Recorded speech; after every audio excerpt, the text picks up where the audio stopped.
thinking about rolling a joint, but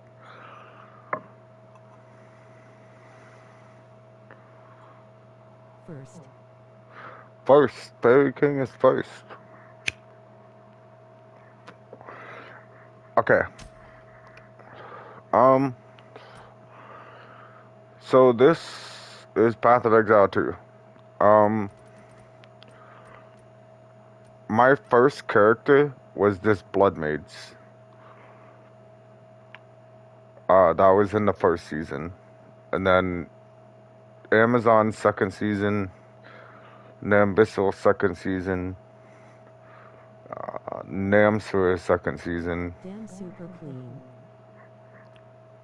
Super clean. Yeah, I know, it's nice. These were kind of like third season. Right now I'm on, or this is the third season, sorry. So in this season so far, I've made a Blood Mage. I made it to level 93. I made a Druid, which I made it to level 96, and I have a witch, or no, an elementalist lady at level 97. This level 97 character is my main character. I really had fun doing the Druid, but I like my Spark better.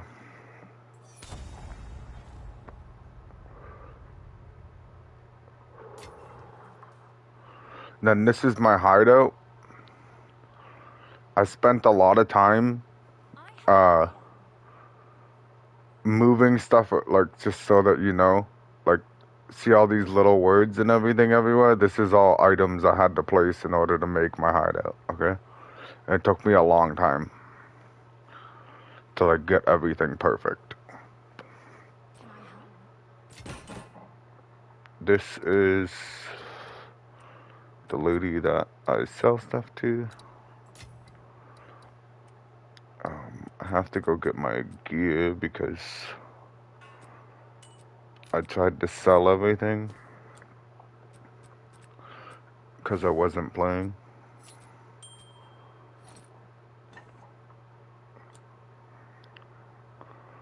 Okay, so this second one is definitely a lot different. Way more advanced. Way more smooth running.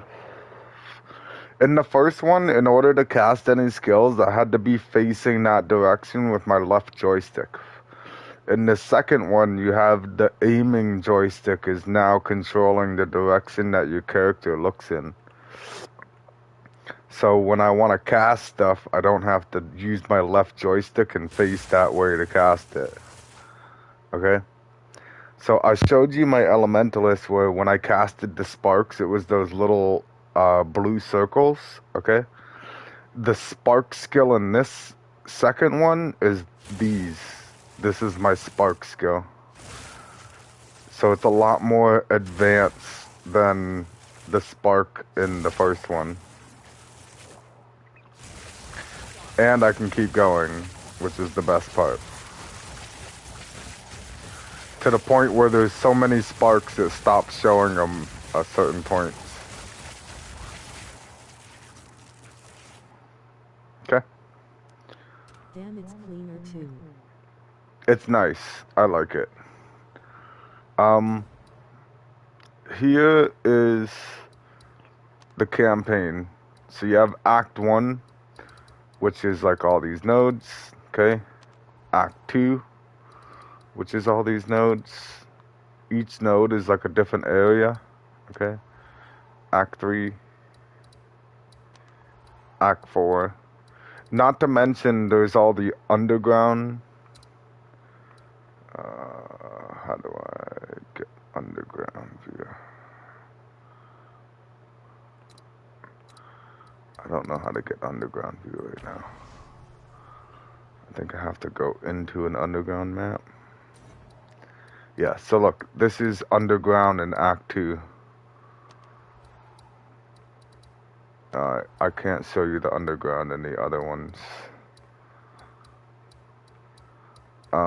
Then you have Act 4, which you go from this town to each individual island, and then you have interlude, which is like all these extra areas, and then once you finish interlude, you get to endgame, which you unlock this ziggurat refugee,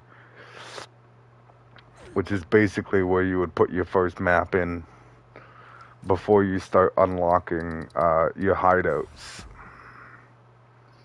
which is this area. Okay? These are all the currencies. You got like a whole bunch of different currencies. You have other currencies from other parts of the game. Like, these are all do different things. It's kind of a lot to explain on what each does. These like upgrade qualities on your jewelry. So like my rings at the top of it, it says quality 40% mana modifier. So like anything that has the word mana in it has a 40% increased boost.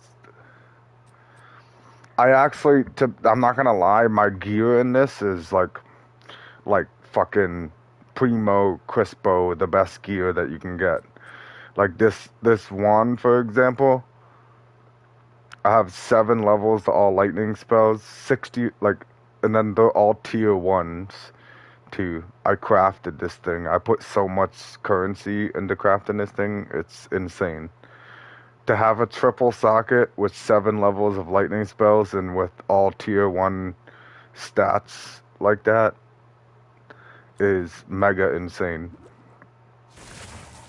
Okay.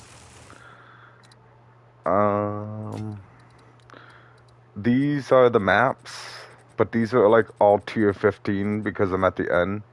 Like you got tier 4, tier 5, tier 6. Okay, but these circle ones are all tier 15s.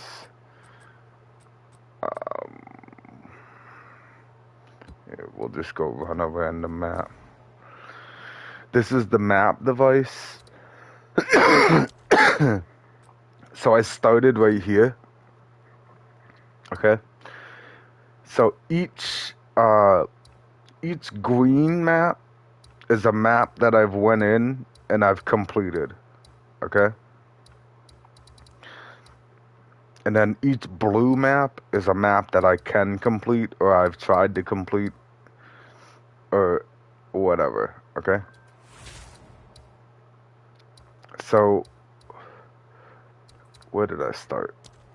I started over here and I've unlocked a lot of area on this character. Remember, every green node is a map I've went in and I've completed. Holy crap, you've been grinding, brother. Like, for a long time, too. Like, there is a lot of area. Let's just pick a random... We'll get, like, a small, close-knit map. Trying to remember the names.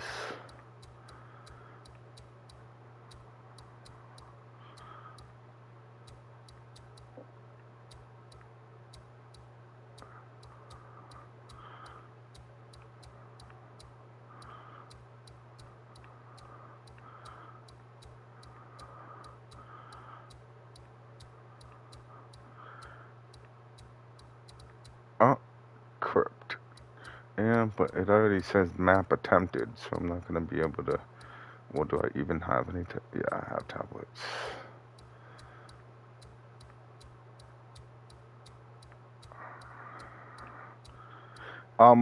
These maps here, where is it? I just passed one. This one right here, the Stone Citadel, and this one right here, the Iron Citadel. Those are like maps with like a mega boss on it, where when you beat the boss, you get like a token, and it's one of 3 tokens that you need to do this spring. Here we go. So when you go into a map, you can put 3 tablets into the map, and the tablets add modifiers to the maps. So like each of these tablets adds 4 different modifiers to this one map. And this one map already has 1, 2, 3, 4, 5, 6, 7, 8, 8 modifiers. So we're gonna get 8 modifiers plus 4, 12, or 4, 8, 12. So we have 20 modifiers going on this one map. Okay? And because I have so many modifiers, if I die once, the map's gone. You don't get any respawns. Okay?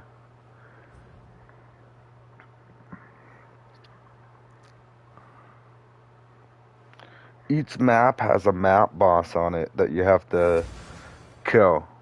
So this spring map is pretty straightforward. It's like basically all in one line.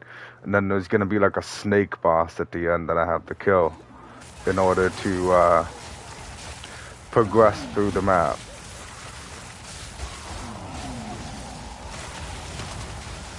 So this build that I made here is actually pretty cool. My lightning, like my spark skill, I can consume what's called a cold infusion. So the cold infusion will infuse my spark and make it like deal double the damage, but with like cold damage on it.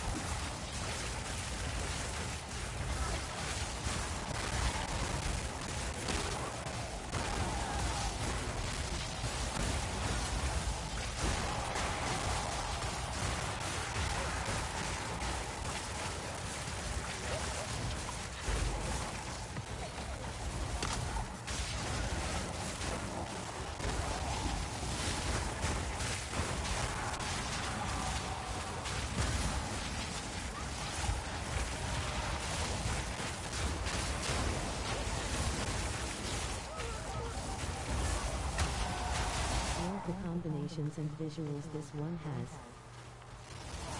Yeah, it's definitely, like I was saying, this one's definitely more visually satisfying. The other one, like the first one, definitely has more content in it, but it's like old school graphics, I find.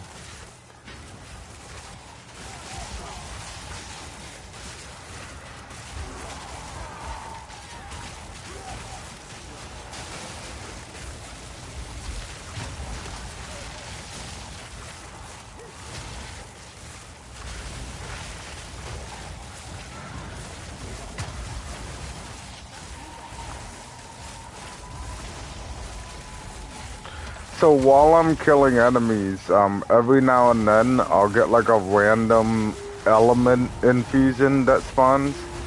So like it can be fire, it can be lightning, it can be cold.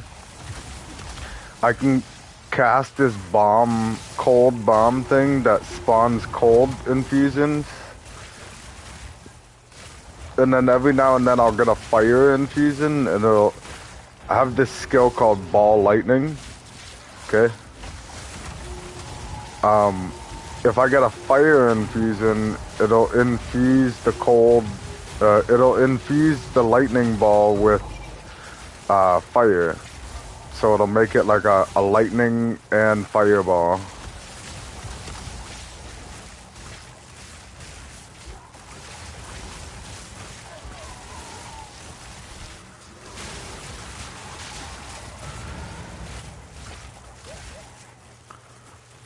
So that was all the monsters, and now we just have the boss that's left.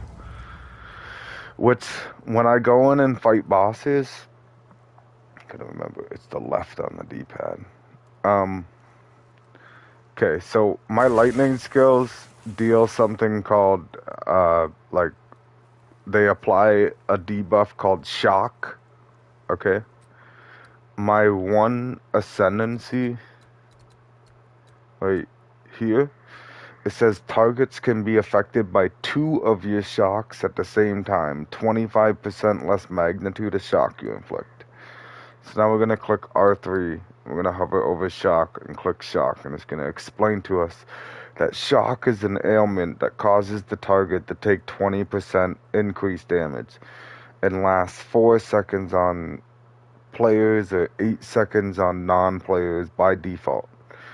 So every percentage of shock buildup I build up on a target is more percentage increased damage that they take. Okay? I don't know exactly. I can go to advanced info and then I can find shock magnitude. Okay? It says 56%. So I'll be able to apply 56% shock magnitude times 2. So I'll have 112 shock magnitude in total built up on a person. Okay? This skill right here called Lightning Conduit. It says it calls down lightning to hit all enemies in a cone in front of you, dealing significantly more damage to shocked enemies. And then down in the bottom of the description it says 10% more damage with hits per 5% shock effect on the enemy. So if I have 110% shock effect on the person, then I'm dealing 220% more damage with the hit. So 220% damage on my lightning conduit if the guy is fully shocked. So let's go in here and watch how fast that happens. So I got him shocked, lightning conduit, and he's dead. That boss had like probably 3 or 4 million HP. Okay? And the way that works is because, so I have the weapon set passive thing that I was telling you about, where I said like you could have a bow and arrow in one set and then a wand in another. Okay? I have that idea going, except I'm using the same wand in both slots. Okay?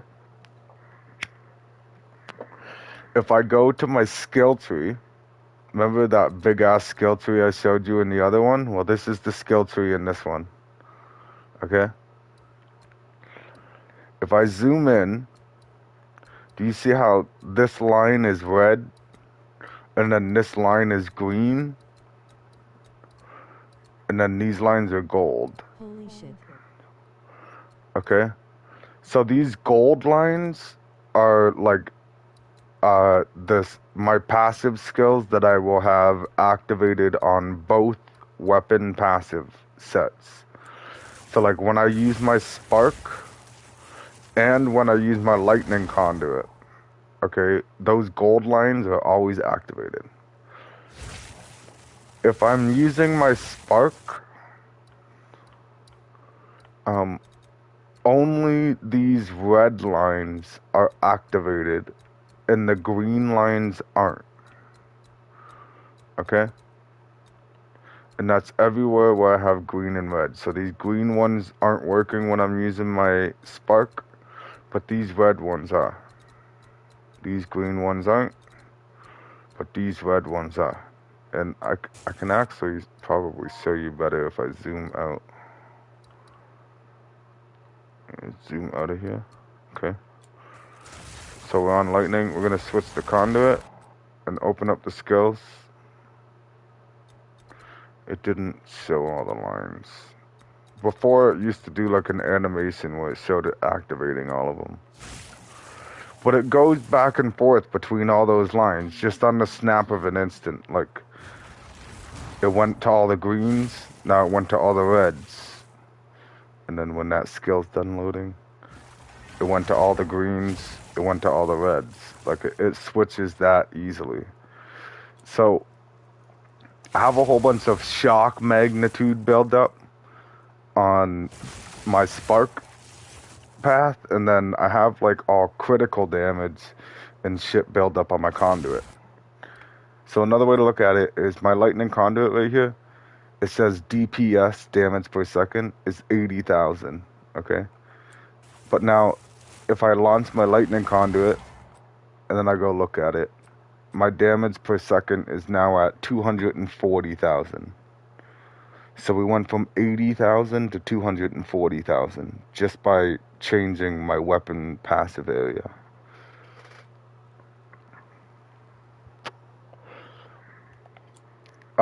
I can go a step further.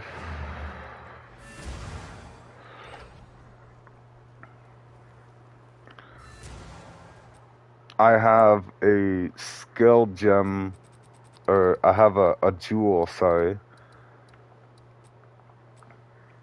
that gives me +3 levels of all lightning conduit spells. I can put that in my passive tree.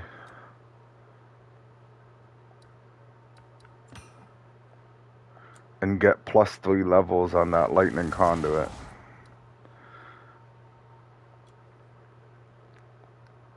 So, here, let's put this back.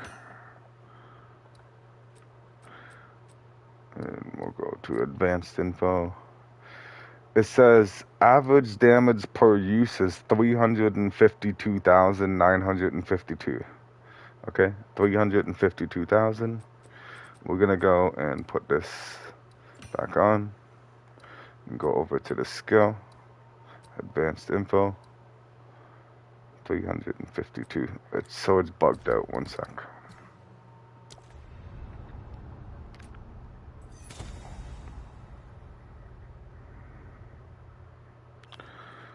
So we were at 352.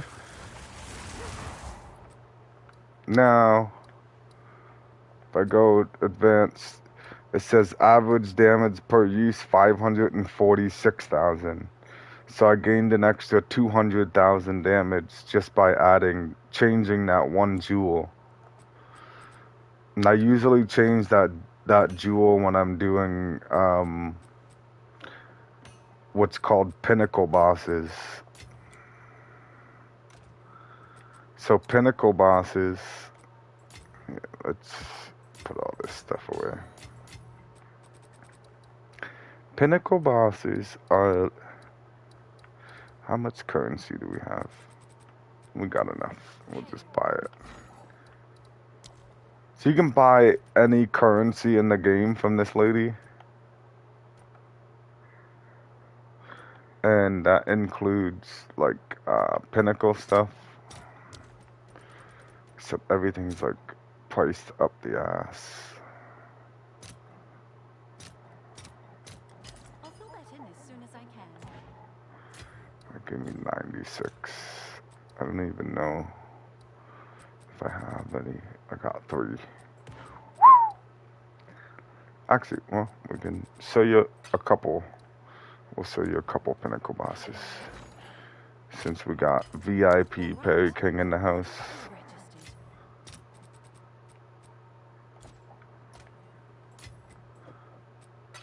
Okay.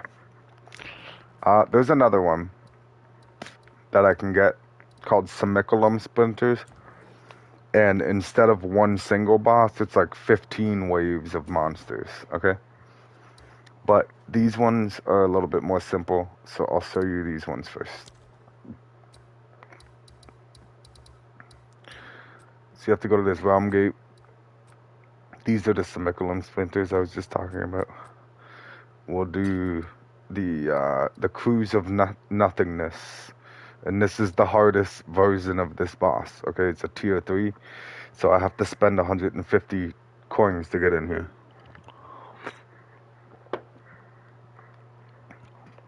It's gonna be light work, Perry King, light work. Okay, so you click traverse, you only get 1 try. So, remember, I just gotta shock him, and then I gotta lightning conduit him. So I'm gonna... He's shocked, lightning conduit. That was 4.3 million damage from that one conduit. Next conduit. Now he's gonna send me to a maze. I have to find my way out of this maze. Your maze matters not. I will find you.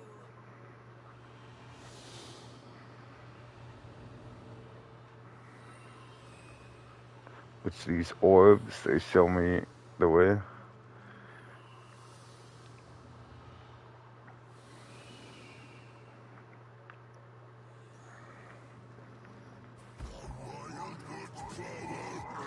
Oh, that's why I didn't have this activated. I was wondering why you didn't just go straight to the second phase. I didn't have that jewel on.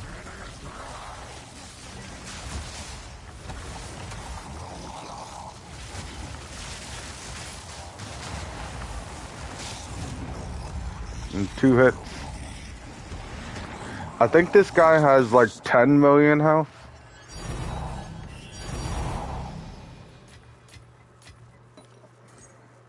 Okay. So that's that guy. He's supposed to be a little bit hard, but...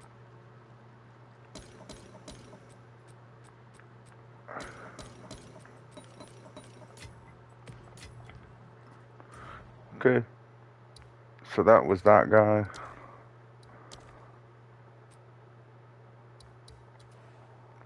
Idiot. Rolling on the floor laughing. Yeah, I guess it was kind of easy. It made it look easy. Okay, so then this is tier 3 breach splinter. So this boss at the end is a little bit harder than the guy I just faced. I have to go through like a whole... Bully him. I bullied that guy probably like fucking 400 times in this season.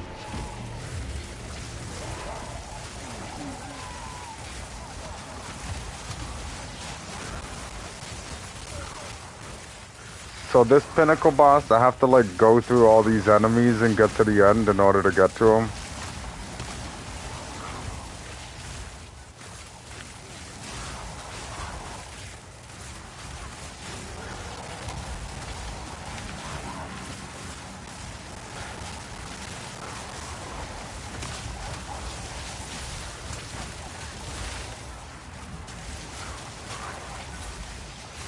See how I'm not like walking through these guys like I was in that map?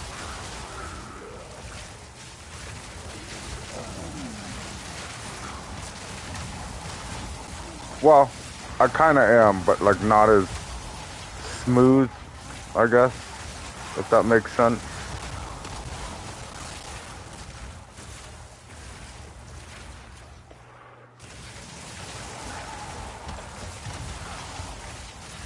I think you're gonna like this boss.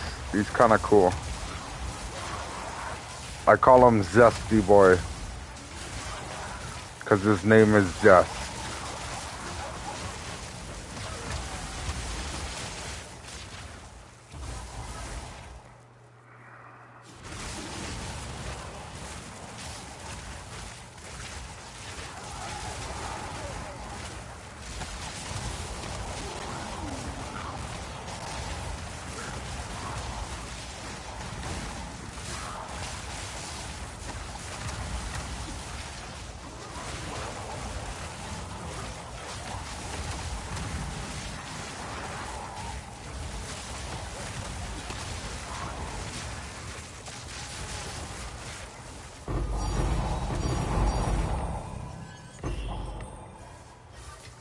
So you get all this loot.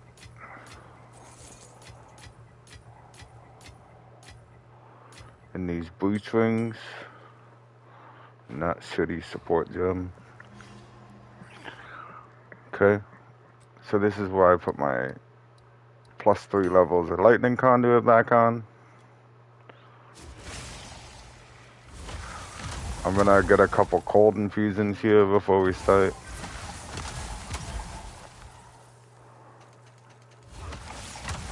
Then we'll bring them out.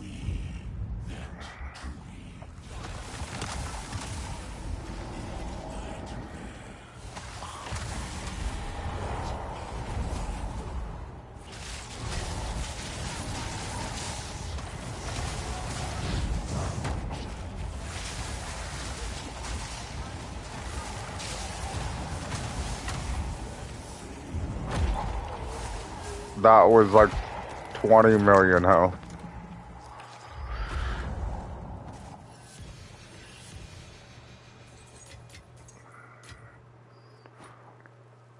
Sometimes you can drop items that are worth a lot of money.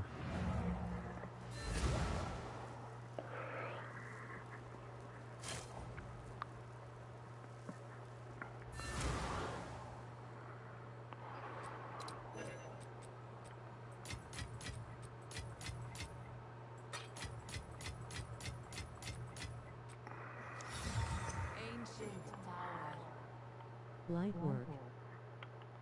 Light work.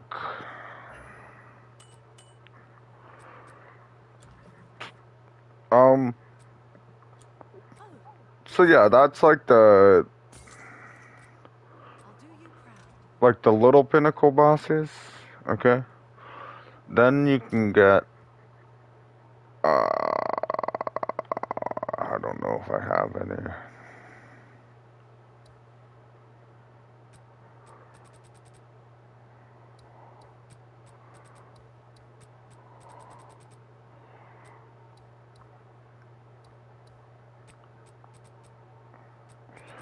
This is a pinnacle boss. I'll show you him too.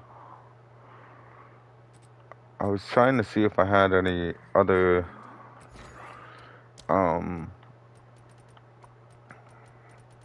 fragments for the big bits. I'll fill that in as soon as I can.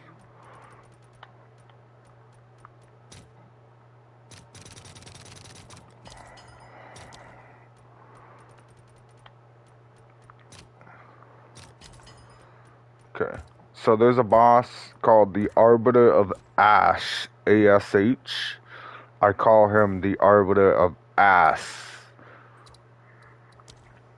And he is here. You have to come to this big area to go fight him called the Burning Monolith. Okay, so you go in. And there's two difficulties to this guy. Rolling on the floor, laughing loudly, crying face. There's two difficulties to this guy. There's this regular version, which I'm about to show you, and then there's an Uber version, which is like extra hard. You only get one life on the Uber version. Okay, so you get the 3 different totems that I just bought. And you go in and you activate it. The Uber version has like 30 million health.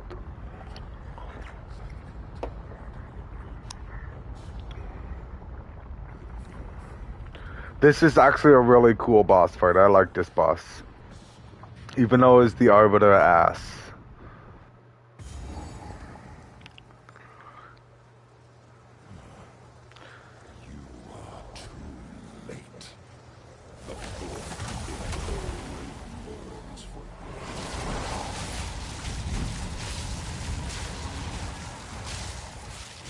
That was 2.7. This is the part I hate. Because you instant die if you don't make those circles. Even though he has barely any health, there's 2 phases.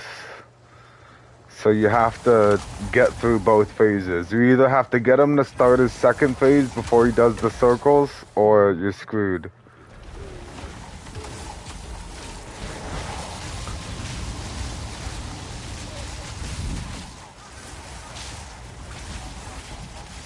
See, now he's gonna, yeah, there we go.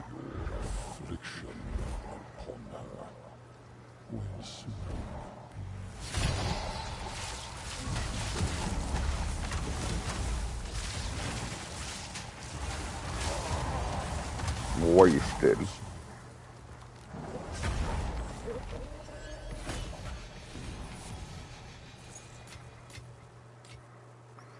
So we actually dropped a whole bunch of other loot, but my loot filter hides it all.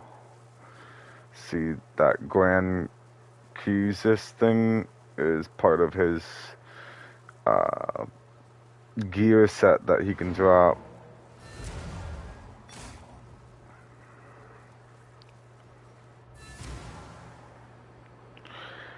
He can drop, okay, so actually that diamond that I got, this thing, the Prism of Belief, he drops those diamonds, and that can roll from 1 to 3, and they're already corrupted when you identify them. So like you can't re-roll it to get it to go to 3 if you only have a 1. So like some people will pay astronomical prices just for a +3 levels of like Spark or Poison Arrow. Like you can get crazy amounts of money from farming that guy. But the only thing is he's really expensive. So the premium currencies in this game is like the Mirror of Calandra, which is this empty slot, a Hinakora's Lock, which is this empty slot, and then Divine Orbs. So out of the 3,000 hours I've put into the game, I've only found 133 Divine Orbs. Okay? So I have 502, but that's just from like selling stuff. So this lady, she tells me all the things I've sold. So like, look, there's things I sold. That diamond for 300 Divine Orb. Like I've just sold a lot of shit for Divine Orbs, so I have a lot of Divine Orbs. Have an order? That Arbiter boss just costed, I think it was 7 for this one. Yeah, 6. Well, 7 Divine Orbs, and then I think it was 2 and 2, wasn't it? This one was 1.4, and this one's 3. So about 10 or 11 Divine Orbs just to run that boss fight once. You'll get a diamond maybe once every 8 boss fights. So it'll cost about 80 to 90, 80 to 100 Divine Orbs just to run them 8 times. But those pieces that I just bought there, you can only get those pieces from, where is it? These citadels. So this stone citadel, they'll be lit up with like a beam of light coming off of it. It's how you know where they are in the fog. Like once I do these, it unlocks the fog a bit, right? So a stone citadel, they're not often that you see them. Copper citadel. It's the citadels that give you those pieces right here. So there's one hiding in the fog here. If I go beat the boss there, it'll give me one of the tokens for that. Yeah. I don't have a map to put in there. But here's an iron citadel. Okay. And then we have the pinnacle boss that's in this Well of Souls. So this Well of Souls thing here, actually I think I have items with it. So you see how this ring, there's the one stat at the bottom, it says remnants have 8% increase effect. So like I got that from bringing a desecrated item to this well, and then you put the desecrated item in here, your character throws it into the well, and then you get to choose one of 3 different modifiers. So it's like an extra way of crafting shit. And then you get these things called Kulamax invitations, and you come to this Black Cathedral thing, and you go down in the Black Cathedral. And then you use the invitation to come in here and fight them.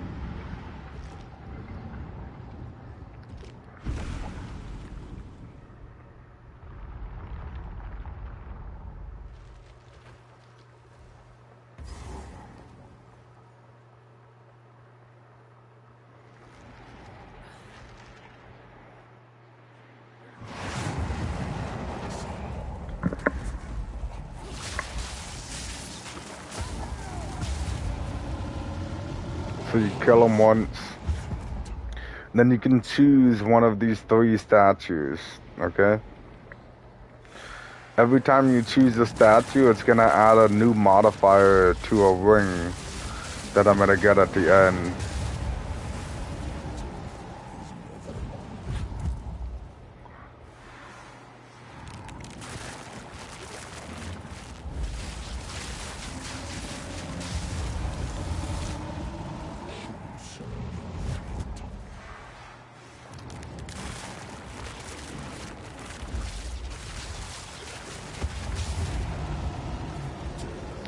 So now I've defeated him 3 times. I have to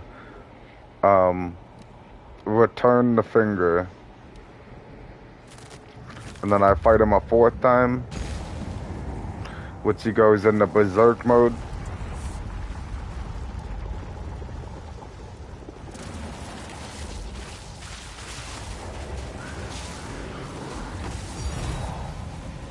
Okay. And he drops the ring that I grabbed all the random modifiers for. So this ring comes with like 8% damage, this cold damage, recover 2% of your maximum life when an enemy dies in your presence. You and your allies have 20% increased accuracy, you and your allies have 10% increased attack speed.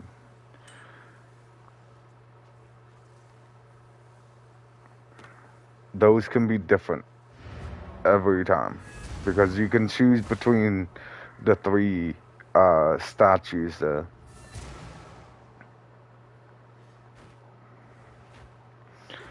And then, I don't know if I still have them all.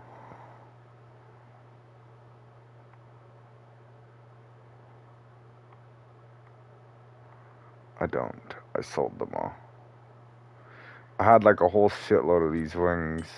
You can also get these belts from him.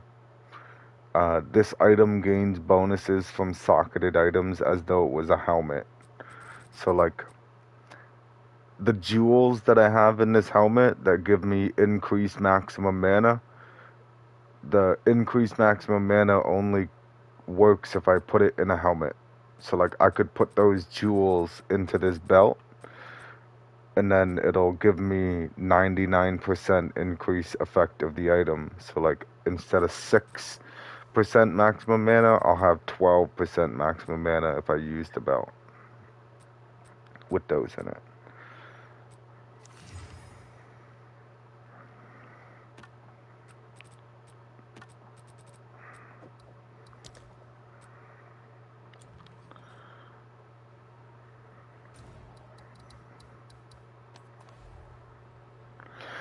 I've actually put a lot of time into this game, and into this second one. I've put a lot more time into this than I did with like Elden Ring and everything else I played.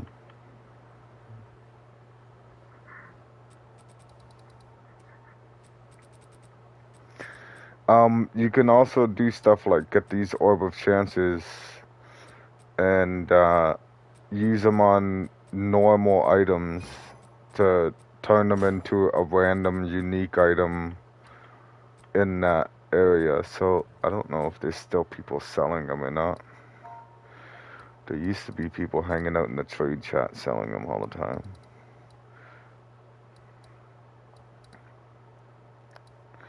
No, no one's selling belts anymore. You can get, I can tell, brother, you know the pro tips might wanna make you a guide for newbies. yeah, but there's a lot of people that do the same thing. There's just so many different ways you can go about this game. Like, there's just so many different things. Okay, so like, for example, man, okay. I don't think I have anything that's sanctified. I'll have stuff that's sanctified in the shop.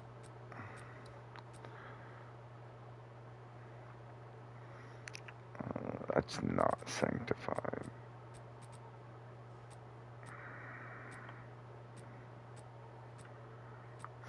See, like, this is twice corrupted. So, like, if you see at the top, there's 3 white stats on there. So, it's because, like, so, this is regular corrupted. So hard to explain. You can get a belt like that one, okay? And then you can go and get this currency. Where is it?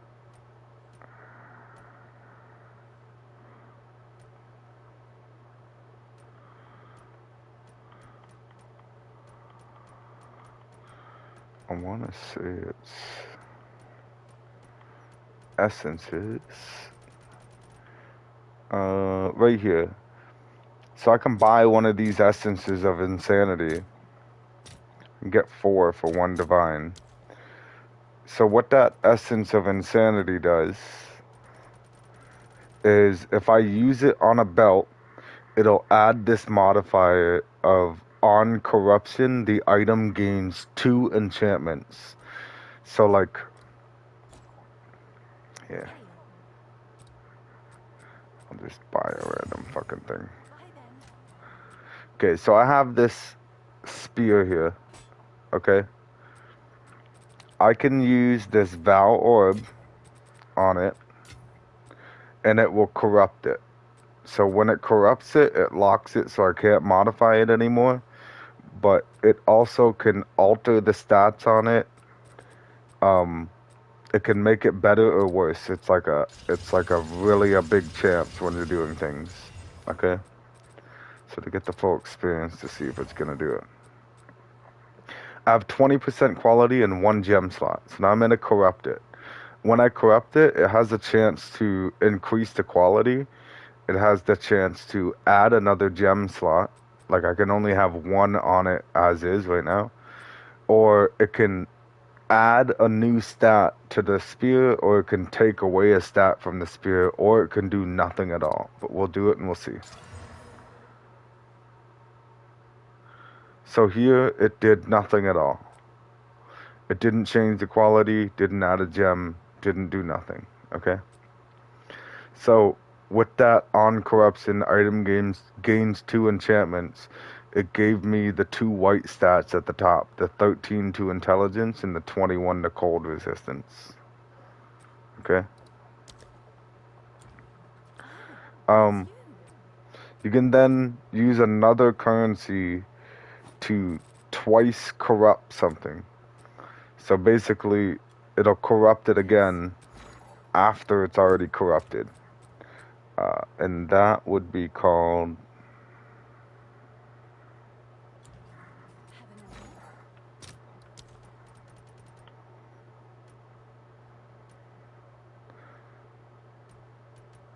I think it's this one. Modifies a corrupted equipment or jewel item unpredictably or destroys it. So you have a 50-50 chance on if it's going to let you twice corrupt it or if it's just going to poof and completely destroy it and it's gone. What's new? So like, that's one way to go with the crafting. You can corrupt it and then twice corrupt it, but I'll do what I can to when you save corrupt it, you can't modify it anymore other than the twice corruption thing. And you can't remove corruption from anything. Okay? So you can do that, or... Has it got a you bad like that before? Oh, yeah. It took me... Okay, so you see how it says 40% increased mana regen rate at the bottom there? Do you know how long it took me? Like, dude, I think it took me like 30 different belts of trying to get my maximum life, maximum mana, and mana regen, because the mana regeneration rate is one of the random choice of 3 choices from that well thing I showed you, right? So you have to hope that that shows up in the 3. Okay? So what I had to do was I had to go on my phone. I was able to go to this trade market, but I went into the trade market and I set it for belts. So I went in this thing. Mind you, I did this on my phone, so it was a lot easier. went to belt, and then stat filter, I needed my fire resistance. So I had to go down and click fire resistance, and then I needed the number to mana and the number to life. So I had like 30 different belts, all with the tier 1 mana and life and fire resistance. And then I hit it with that, Yes? I gotta show you. So I get a belt. Good. I got the belt. So now imagine I got 30 of those, okay? And they all say, here, we'll get it to have 3. Okay? So imagine it said mana, health, fire resistance. And then I had to go and take these other materials here for the well, okay? I don't even know if I have any skulls. I don't. I need a cranium. Having a moment. I had to get craniums for the abyss. Preserve cranium. One of them is 8 divine for a preserved cranium, apparently. I'll fill that in as soon as Used to I be can. 2 divine, okay. I think it was Kumalek. So these little, that's Amani, Kurgle. Was it, actually it was it Kurgle? Maybe it was Kurgle. We'll take one and do it for Kurgle. Okay, so when I use this thing on the belt, I'm also going to use this thing, which is going to grant me an option between certain has the wrong base type. Oh, that was a jewel. Hang on. Use it. Is it the collarbone? Oh, it's the collarbone. Okay. Let's put this cranium back. Okay. So when I use this collarbone on here, what it's going to do is it's going to take away one of the stats and add a green randomized stat. So, to be honest, what is it? We got prefix, suffix. So it shouldn't take away anything. It's just going to add a green one, right? But square, boom. I got my green modifier. So we have to do that to 30 more belts, okay?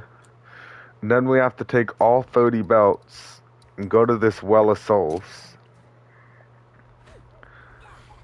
and take a roll at the Well of Souls.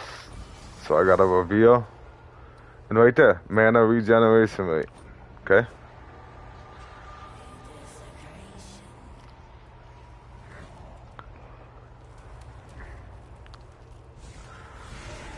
So we got our belt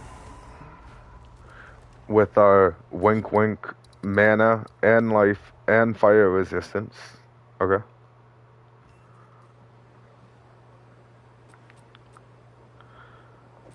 So we're gonna imagine that it's got a mana and everything.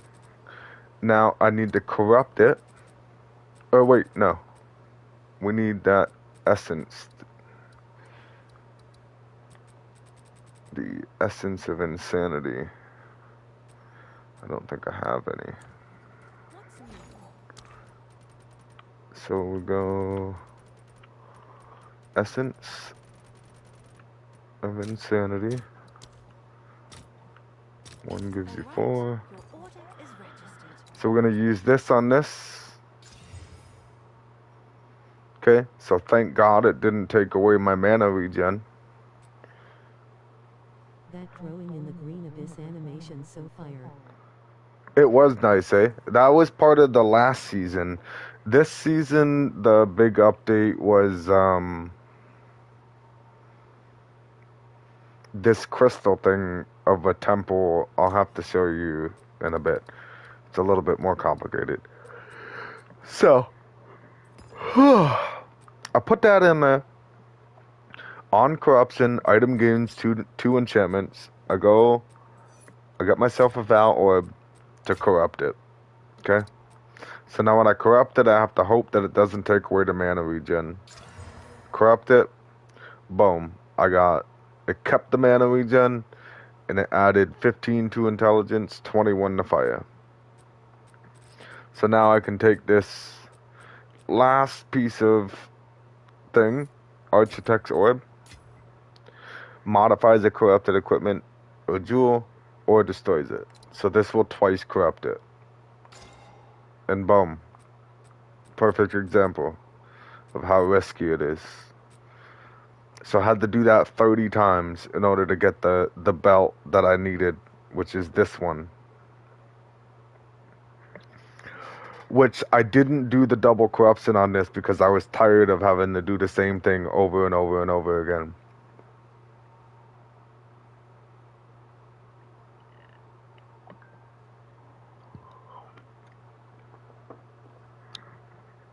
Holy shit, bro.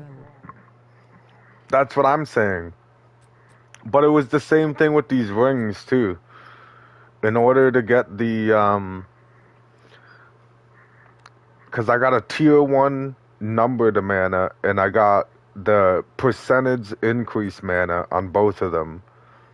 See, it's a tier 1 number to mana, and then 6% increase mana.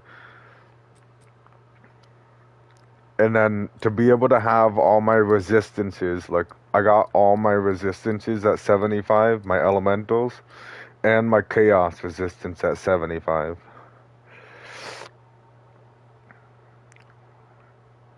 So it was actually like the rings were the hardest. The belt was the second hardest.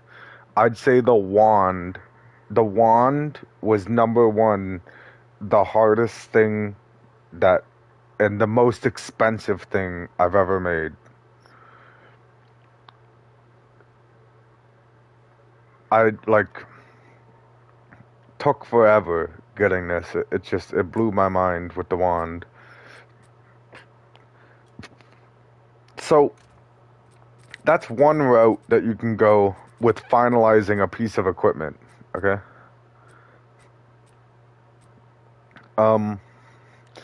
Another route that you can go is you get all the stats you want on it. Like, see how I have this amulet here and I got all these stats on it?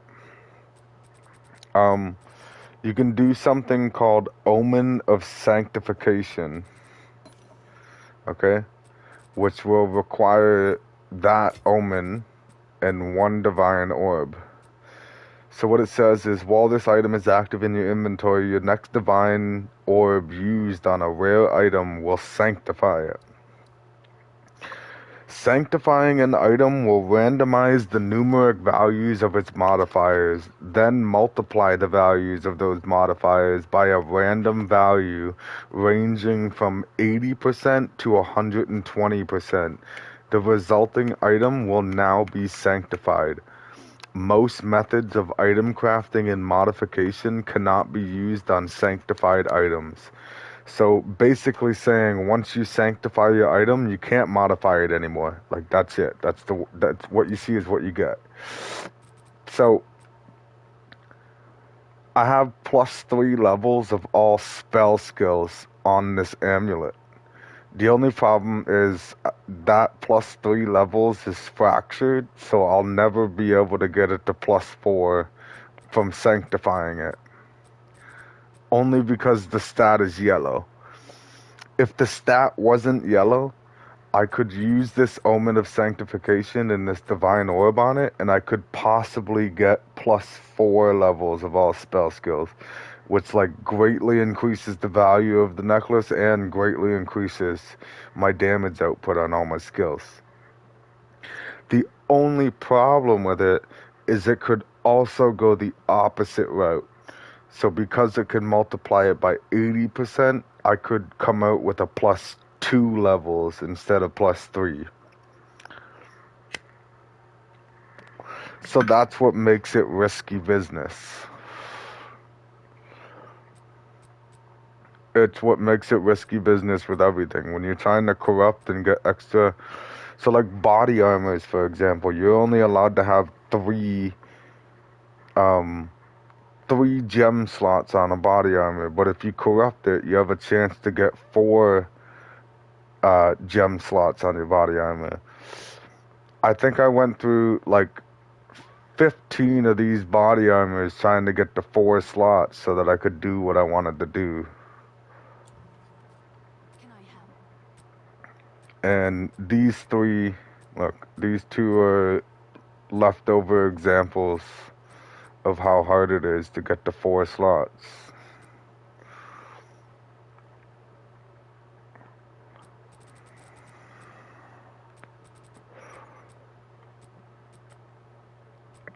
And then these staffs I've been trying to sell for a while too, because they have +7 levels of lightning spells on it. Try slowing.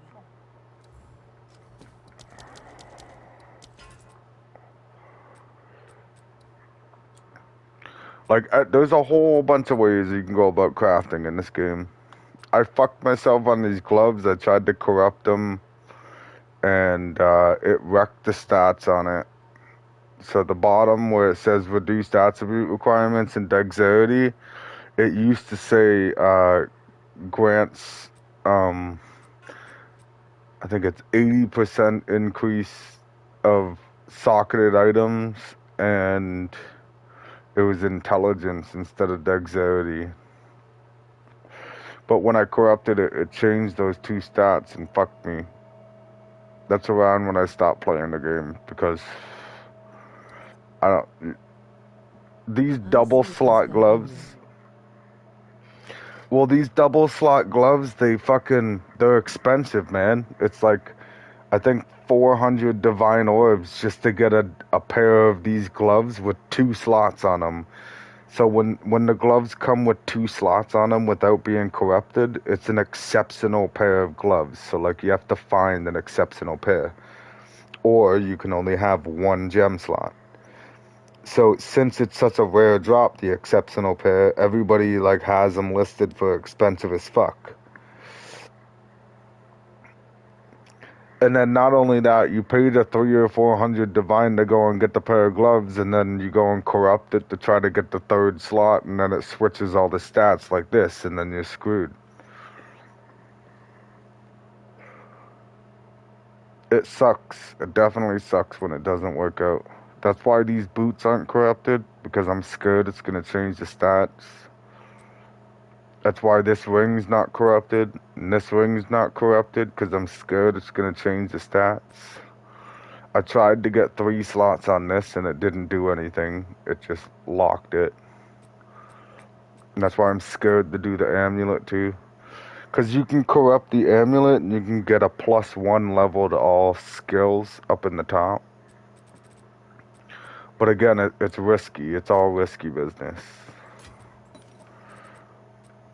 So the most expensive thing that you can get in this game is a Mirror of Calandra. Rolling on the floor laughing, whole different type of gear fear. A whole different type of gear fear. It's literally like that. Like, it's almost like loading into fucking a game of Arc Raiders with a Jupiter and an Equalizer. Like, when you go... Like, I would be shitting my pants thinking about corrupting one of those rings because of how long it took. It took me hours and hours, probably hundreds of hours to get those rings the way I wanted them. So this Mirror of Calandra is the most expensive item in the game. It creates a mirrored copy of an item. So like any item in the game, it'll double it. It is worth 6,799 divine orbs. It's the most expensive currency in the game. The next one down is the Hinakora's Lock. The Hinakora's Lock, if I use it on an item, it'll tell me what the next modification is the outcome of the next modification will be. So like, I could buy one of these and I could put it on my ring, and then I can click the corrupt, like the Val orb, and I can hover over to the ring, and it'll tell me exactly what it's gonna do if I corrupt it. So that's a safe way of crafting. But A Hinokora's Lock costs 1,168 divine orbs. And you only get to use it. You only get to use it for one modification. So, like, you only get one shot to figure out what's going on next. And that's a pretty expensive one shot. And then all the other stuff is, like, weird shit. Like, this is a support gem. Plus 3 levels of supported skills if exactly 2 other supports are modifying them. So supports are like these gems that I have in my skill gem. So you can put 5 supports per skill. And each support does something different. That only applies to the skill they're in.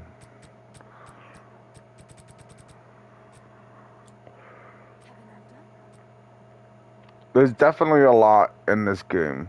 Like, then you have the Temple of Chaos, which is 10 rooms of monsters with 3 bosses, okay? And then you have the Trial of Sakama, which is 4 different floors. Each floor has 10 rooms that you have to go through, and on the 10th room you have to fight a boss. So it totals out to be 4 bosses in one run. One run of the Trial of Sakamas takes about like 20 minutes, and then one run of the Trial of Chaos takes about 10 minutes.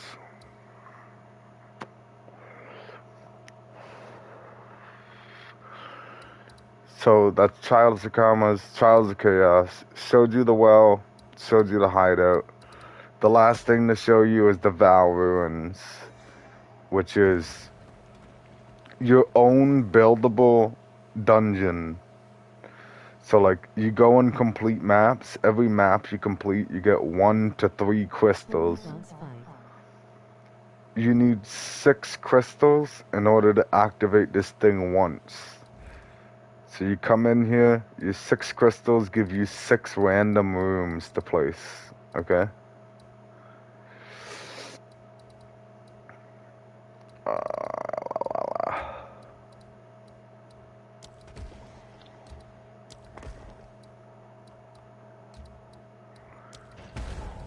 Most people try to keep it in like a straight line.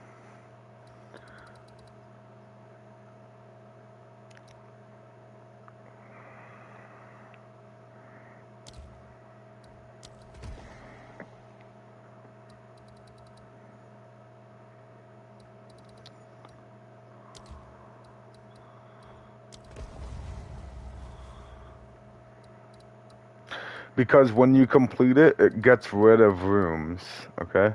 So each one of these little squares is a room that you would have to go through. And then you can connect your path to this thing right here called the Architect's Chamber. And then you can use a table inside the Architect's Chamber to place a key that will unlock this At-Series chamber, which there's a boss fight in this At-Series chamber.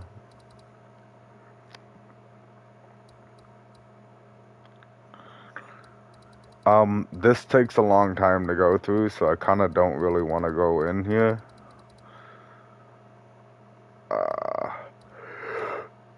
I kind of forget everything to do with it. And I kind of messed up because it was supposed to be a straight line, like from here all the way to the bottom of the screen, all the way to the top and around. But then, like, it started taking away rooms from me down here, and I panicked. And I just kept placing them, trying to save my little line here. And it didn't work too well. But if you set it up right, then it's basically like a currency farm. Like, you can go in and get like a shitload of currency doing it. And each room has something different in it. And when you get the tier 3s, like, they put like harder monsters in there. This area is its like own thing altogether. That's part of the new season though.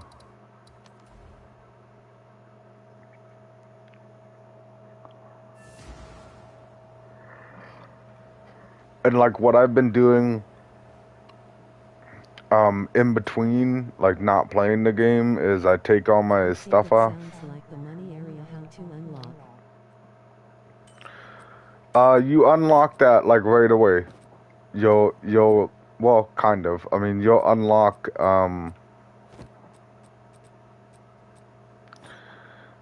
like in the first map, not the first map, literally like the first area you go into in the game, there's like one of the little circle things on the ground. When you kill all the monsters around it, you'll get one crystal. And then like once you get through 6 areas and you get 6 crystals, it'll let you teleport there and do a run.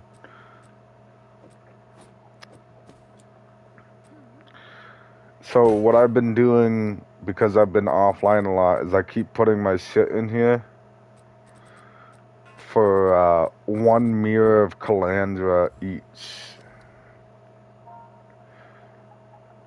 And then I log off for a couple days and I keep coming back hoping that somebody's bought something for a mirror of Calandra. Bound to buy that.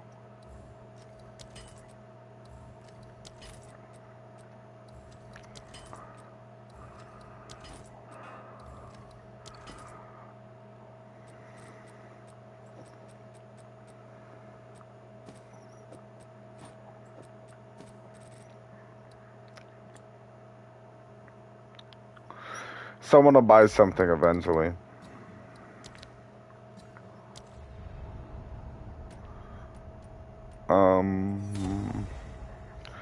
This is my Druid, which I sold everything that I had, but I want to show you.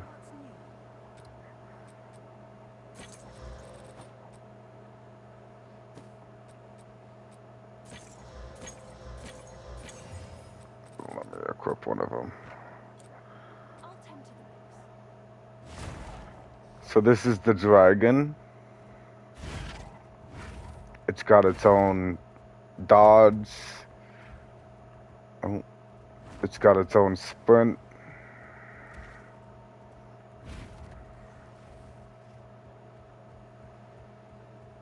Okay, that's the basic attack. And then you can switch and change forms. Now this is the bear form. And this is the basic attack. The dodge. There's like a whole bunch of slam skills you can get. It was called a wyvern. And then you have a werewolf form.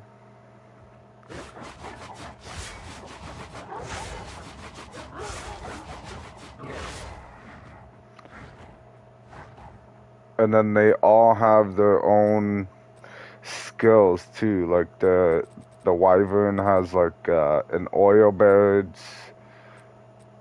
flame breath, wing blast. The bear has like slam attacks. You can like slam into the ground and cause like volcano lines that come out and spray everywhere. The druid is definitely a cool character to get into because you have the 3 different things.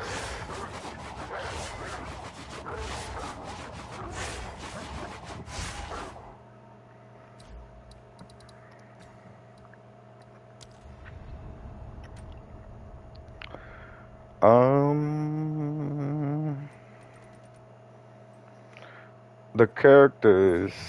So you have the ranger and the huntress. Okay. You have the warrior. Foundling, it is a pity to see you like this. You arrived on our shores a whipped and broken child. You have the druid. You have the witch. You have the sorceress. You have the mercenary. And you have the monk. And then as you can see, there's like the blank circles underneath these 4. Those are the characters that are to come in the future.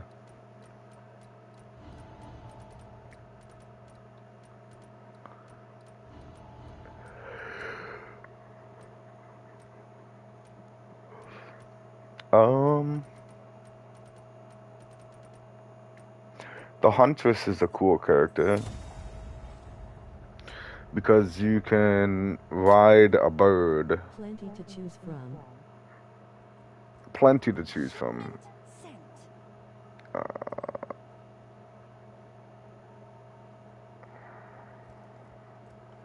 Yeah, equipped.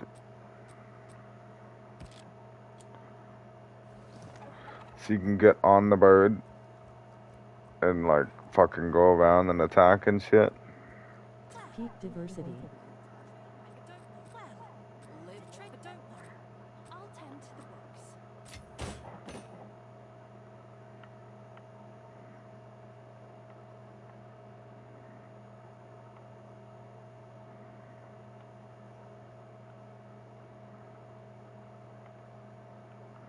See how it says remove only? So it's because like seasons have merged.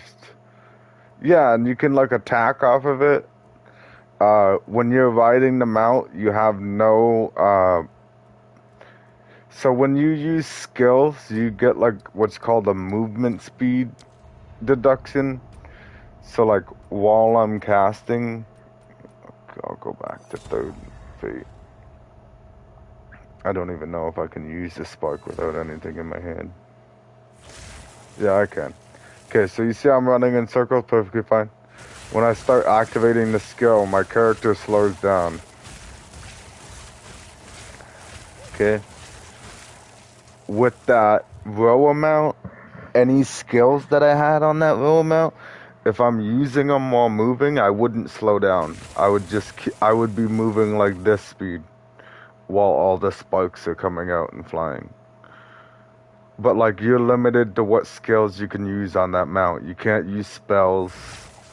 You can't use like melee attacks and stuff. You can only use certain projectile attacks that come with bow and arrow or a throwing spear.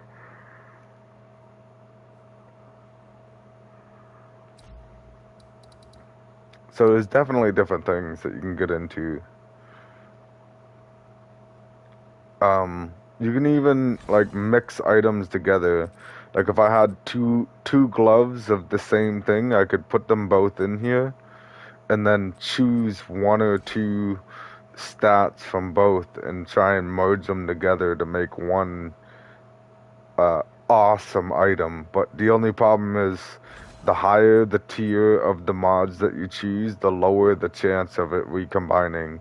And if it fails, then both items are destroyed on failing. I am sorry, the conversation you've dealt with, I can see what you've given me the Breach Lord's drop.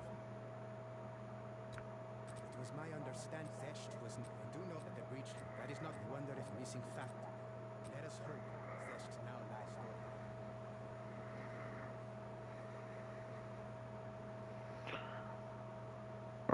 This is Trilasacama. This, you can put 3 of the same item together to make 1 new item with random shit on it. You can do it with everything though. Like, I could take these 3 fire, put these in here, reforge. It'll give me another random catalyst.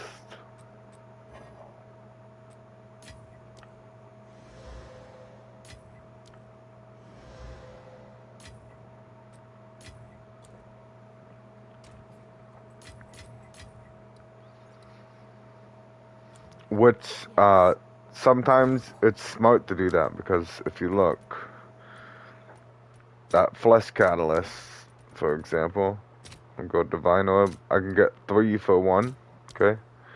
But if I go to the mana one, it's 1 for 1.3. So like, I could take all of my all of my red ones and then go and sit here and keep reforging them. And there's the first one's a mana one.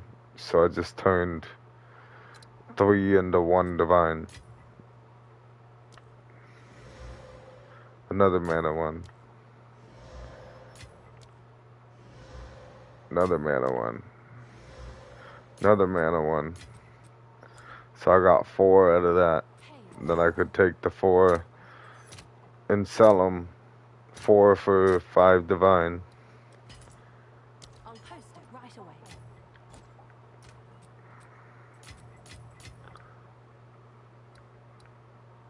All The skills, like I was saying, right, you don't have to. Gonna stay on. Gotta do some drop-offs before 10 o'clock. Will you still be on in about an hour 30?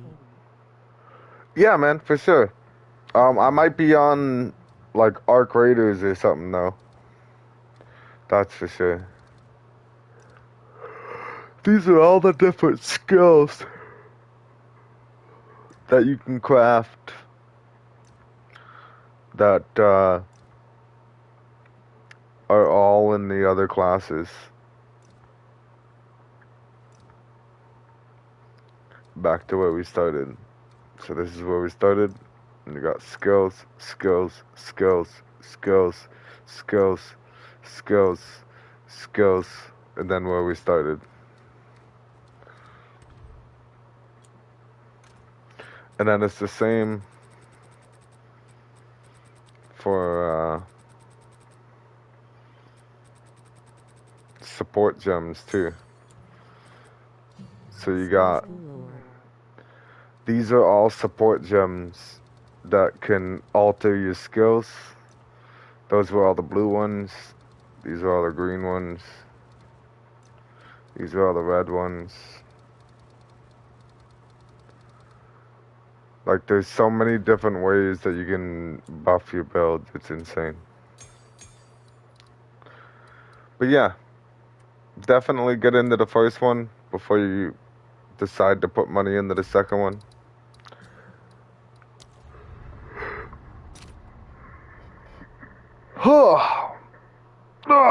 Alright, Pay King. Yeah, I'm gonna take a little break, play on some TikTok for a little bit, and then, Okay, brother W streaming, thanks for tips. yeah, no problem, man. 100%. I love showing people new games. I love convincing people to get games that they don't, they're gonna play for a little bit and then get bored of, and then I'll be the reason. But that's okay. I'll catch you in a bit, man.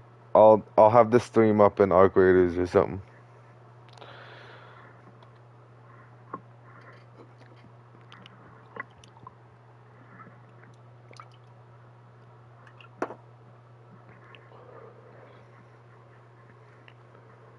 Rolling on the floor laughing, see you, bro. Later, man.